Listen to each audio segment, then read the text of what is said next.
شباب بس بسرعه، في يوتيوب مقطع للاعب يحمل الجنسيه اليمنيه يتناشد المسؤولين في المملكه، يقول يا جماعه يعني انظروا لنا، خلينا نشوف الفيديو هذا. أعرفكم بنفسي الصيد السباعي، يمني الجنسية، من مواليد المملكة العربية السعودية في منطقة جدة. طبعا أنا من عشاق كرة القدم، حلم حياتي إني أشارك في فرق كبيرة وأحقق بطولات وكؤوس. أنا بديت في لعب الكورة من عمر 12 سنة وشاركت في بطولات ودواري.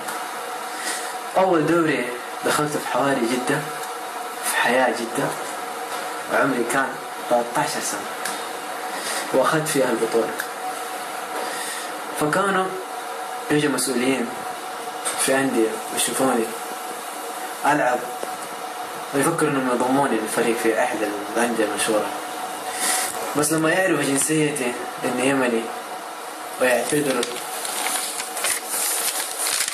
أكيد أنت عارفين إيش يقولوا، ما نقدر ناخذك لأنك أجنبي.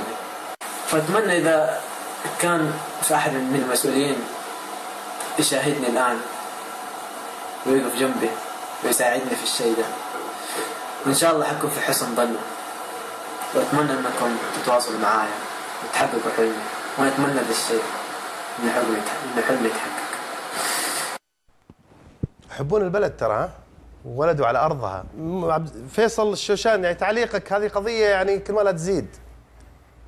والله يا ابو بدر، شوف، لما احنا نطالب تحويل الرئاسه العامه لرعايه الشباب الى وزاره للشباب والرياضه، ليس مجرد طلب عادي. احنا لما نطالب بتحويلها الى وزاره، لما نتطرق مثل قضايا مثل هذه، قضيه مثل تجنيس اللاعبين او تجنيس المواهب، من الظلم ان نشاهد بعض اللاعبين المولودين في المملكه العربيه السعوديه وانتمائهم لهذه الارض، ان نشاهدهم بعد سنه او سنتين يلعبون في قطر او في الامارات. ولعل ما حدث لاعب عموريه اقرب مثال.